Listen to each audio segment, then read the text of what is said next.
할렐루야. 오늘 하나님께서 우리에게 주시는 말씀은 누가복음 14장 26절로 27절 말씀입니다. 무릇 내게 오는 자가 자기 부모와 처자와 형제와 자매와 더욱이 자기 목숨까지 미워하지 아니하면 능히 내 제자가 되지 못하고 누구든지 자기 십자가를 지고 나를 따르지 않는 자도 능히 내 제자가 되지 못하리라. 제목은 예수님의 제자입니까? 예수님을 따라다녔던 사람들 중에 세 부류의 사람들이 있습니다. 첫 번째 부류의 사람들은 군중입니다. 이분들은 예수 그리스도를 구주로 믿지 않습니다. 그 대신 예수 그리스도를 따라다니면서 예수 그리스도께서 행하신 그 기적과 이적을 보고 환호하고 열광했던 사람들이죠. 그러나 결국 이 사람들이 예수 그리스도를 십자가에 매달게 됩니다.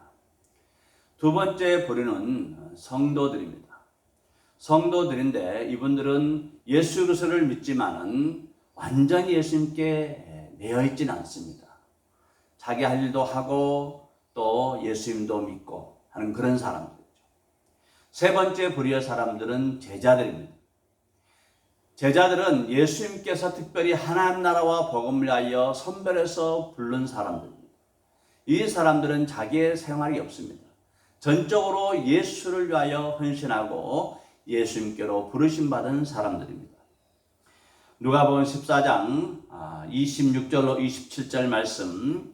무릇 내게 오는 자가 자기 부모와 처자와 형제와 자매와 더욱이 자기 목숨까지 미워하지 아니하면 능히 내 제자가 되지 못하고 누구든지 자기 십자가를 지고 나를 따르지 않는 자도 능히 내 제자가 되지 못하리라. 예수님을 따르는 제자들에게 예수님께서는 상당히 부담스러운 말씀하셨어요. 예수님을 따르는 제자들은 부모와 처자와 형제와 자매와 심지어 자기 자신까지도 미워하지 아니하면은 예수님의 제자가 될 수 없다.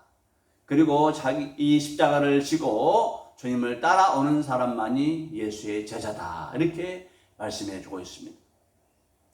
분명히 예수님께서는 하나님을 사랑하되 내 마음을 다하고 몸을 다하고 뜻을 다하고 힘을 다하여 주 너희 하나님을 사랑하고 그리고 내 이웃을 내 몸처럼 사랑하라고 말씀하셨습니다.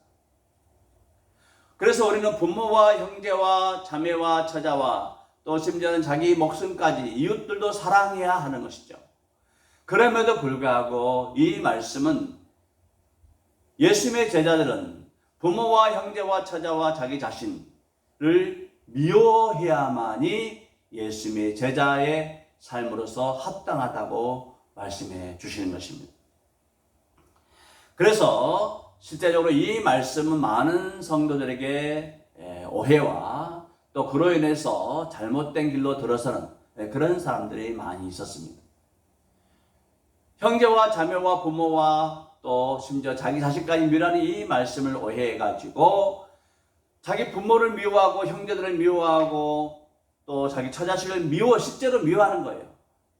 그리고 또 이 가까운 도시에 있는 어떤 한 형제는 자기 자신까지도 미워하는 말씀을 오해해가지고 스스로 세상을 떠나는 그런 좋지 않은 선택을 하는 그런 사람도 있었습니다. 그렇다면 주님께서 진정으로 부모와 형제와 처자식을 미워하고 자신까지도 미워하라는 의미로 이 말씀을 하셨을까요? 이 말씀이 주는 진짜 참 의미는 무엇일까요? 오늘 우리는 주님께서 우리에게 하신 이 제자로 부르시는 이 말씀에 대하여 깊이 묵상을 해야 할 필요가 있습니다. 누가복음 14장 26절 말씀. 무릇 내게 오는 자가 자기 부모와 처자와 형제와 자매와 더욱이 자기 목숨까지 미워하지 아니하면은 능히 내 제자가 되지 못하고. 여기 보면은 자기 부모와 처자와 형제와 자매와 더욱이 자기 목숨까지 미워하라라는 말씀이 있어요. 이 미워하다. 이 미워하다는 이 단어는 헬라어로 미세오라는 단어입니다. 미세오. 이 말의 원래 뜻은 덜 사랑하다라는 뜻이에요. 덜 사랑하다. 부모와 형제와 자매와 처자와 심지어는 자기 자신까지도 덜 사랑하는 자가 예수님의 제자의 삶으로 합당하다는 말씀. 사실 이 말씀을 약간 반어법으로 쓰는 것이죠. 미워하다는 단어를 사용하면서 덜 사랑하다는 의미를 통해서 예수님을 더 사랑하라는 의미로 우리 주님께서 말씀하고 있는 것입니다. 그렇다면 왜 제자들은 예수님을 그들보다 덜 사랑해야 할까요? 예수님을 더 사랑해야 할까요? 제자들은 예수님께 달라붙어 있는 사람들, 예수님께 딱 달라붙어 있는 사람들. 그래서 이 제자라는 단어, 헬라어로 마세테스라는 단어입니다. 마세테스. 이 단어는 본래 달라붙다, 또 악교로 붙이다, 본드로 붙이다, 그런 의미를 가지고 있어요. 그래서 예수님의 제자들은 예수님께 달라붙어 있는 사람들이에요. 또 예수님께 아주 본드로 붙어 있듯이 딱 붙어 있는, 찰떡같이 붙어 있는 그런 사람들이 바로 예수님의 제자라는 말씀. 그래서 예수님의 제자들은 다른 것을 사랑할 수가 없어요. 다른 것을 예수님보다 더 사랑할 수가 없습니다.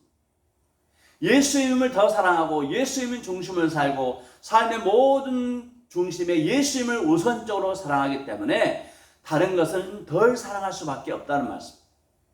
예수님의 제자들은 예수님을 가장 사랑하고 예수님을 가장 우선순위에 두는 그런 사람들이 바로 예수님의 제자라는 말씀입니다. 한 제자가 예수님께 나와서 아버지께서 돌아가셨으니까 가서 장례를 치르고 오겠습니다, 이렇게 말씀하죠. 그때 예수님께서는 그 제자의 제안을 거절하십니다. 누가복음 9장 60절 말씀, 이르시되 죽은 자들로 자기의 죽은 자들을 장사하게 하고 너는 가서 하나님의 나라를 전파라 하시고, 죽은 사람으로 하여금 죽은 사람을 장례하라는 거예요. 그리고 너는 하나님의 나라와 복음을 위하여 전파라, 이렇게 말씀합니다. 우리는 물론 우리 부모와 형제와 또 가족들이 세상을 떠나게 되면 찾아가고 장례를 치러야 되는 걸 마땅합니다. 당연하죠. 그런데 이 주님께서 이 말씀을 하셨던 것은 그만큼 하나의 나라 복음 중심으로 살라는 의미입니다. 예수 중심으로 살라는 의미입니다. 또 이어서 다른 제자가 예수님께 말씀합니다. 제가 부모와 형제와 가족들에게 하직 인사를 하지 않고 왔습니다. 부모님에게 또 형제들 가서 하직 인사를 하고 주님을 따르겠습니다, 이렇게 말씀하는 거죠. 그때 주님께서도 그의 요청도 거절하십니다. 누가복음 9장 62절, 예수께서 이르시되 손에 쟁기를 잡고 뒤를 돌아보는 자는 하나님의 나라에 합당하지 아니하니라. 농부가 쟁기를 잡고 밭을 갈 때에 자주 뒤를 돌아보면 어떻게 되겠습니까? 소가 제대로 밭을 갈 수가 없어요. 삐틀. 제대로 갈 수가 없는 거죠. 마찬가지로 예수 중심으로 예수님께 달라붙어 있는 사람들, 예수님께 포커스를 두고 살아가야 될 사람들이 자주 세상 것의 좌우를 둘러보고 뒤를 돌아보게 되면 어떻게 되겠습니까? 롯의 아내처럼 세상의 미래를 두면 안 됩니다. 예수 중심으로 예수의 제자들은 예수님께 달라붙어 있기 때문에 예수님께서 가시는 대로, 예수님께서 가자고 하는 대로 따라가는 사람들이 예수님의 제자들입니다. 이스라엘과 블레셋과의 전쟁이 있었습니다. 이 전쟁에서 이스라엘 백성들이 두렵고 떨려서 하나님의 언약궤, 하나님의 법궤를 가지고 전쟁에 참가했습니다. 그런데 안타깝게도 이 전쟁에서 이스라엘이 블레셋에게 패하게 됩니다. 이스라엘이 블레셋에게 패하게 되면서 하나님의 그 법궤가 블레셋 사람들에게 빼앗겨서 블레셋 땅으로 가게 되었어요. 그런데 그곳에 하나의 법궤가 가게 된 다음부터 이 블레셋 사람의 원인을 알 수 없는 재앙들이 임하는 거예요. 원인을 알 수 없는 재앙들. 그래서 그 땅에 재앙이 임하면은 다른 도시로 그 법궤를 또 보내는 거예요. 그 법궤를 다른 데서 보내면은 또 그곳에 재앙이 또 임해요.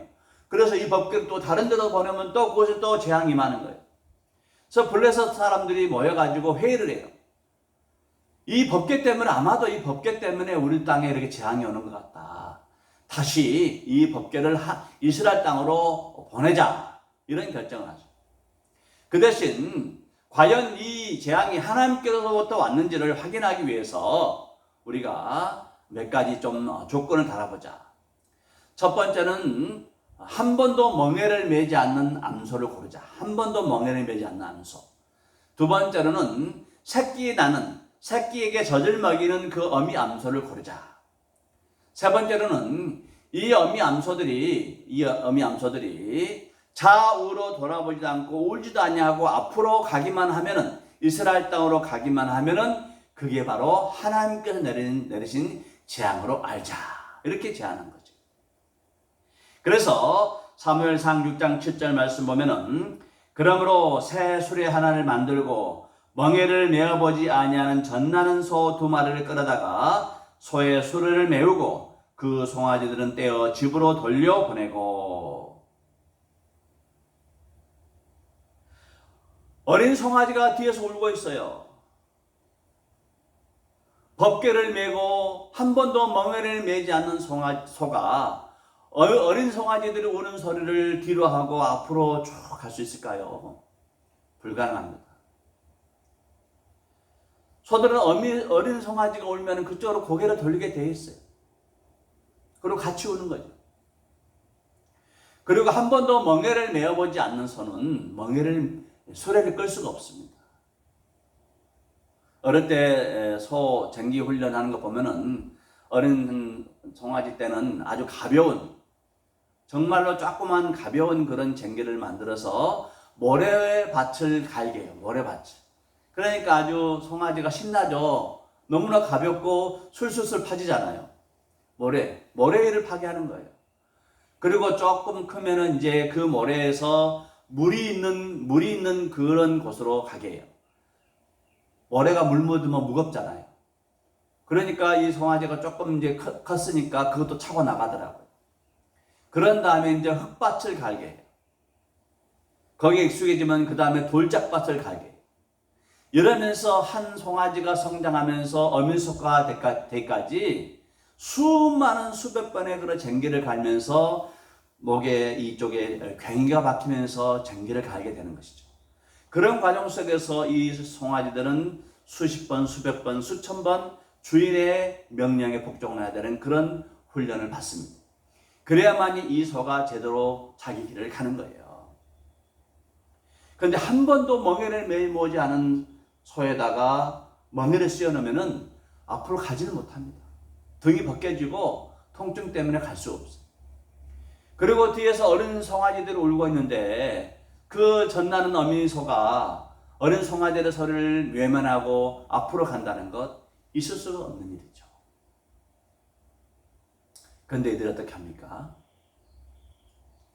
사무엘상 6장 12절 말씀, 암소가 벳세메스 길로 바로 행하여 대로로 가며 갈 때에 울고 좌우로 치우치지 아니하였고 블레셋 방백들은 벳세메스 경계선까지 따라가니라.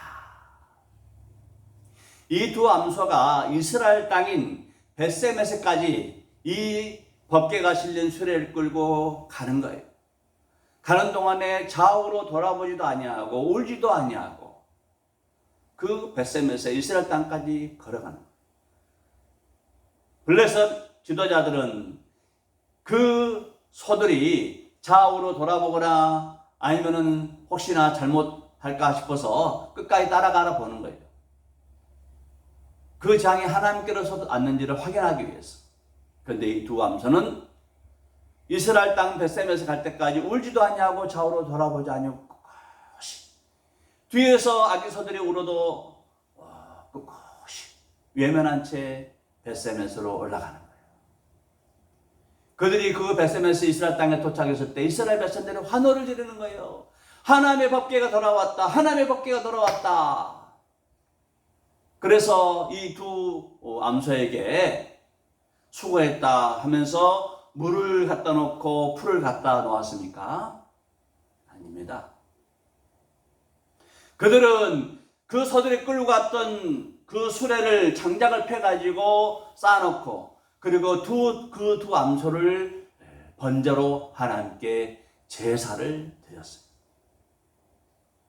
이것이 바로 제자들의 삶입니다. 이것이 바로 제자의 도입니다.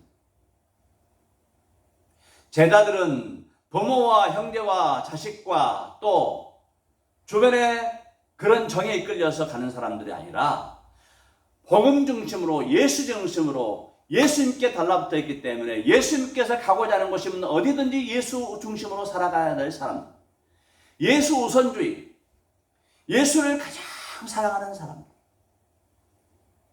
그리고 두 암소가 결국 자신의 몸을 태워서 하나님께 드렸듯이 우리 자신을 하나님께 드리는 삶으로 살아가는 사람들, 이 사람들이 바로 제자들입니다. 우리는 우리의 부모와 형제 자매들을 사랑해야 됩니다.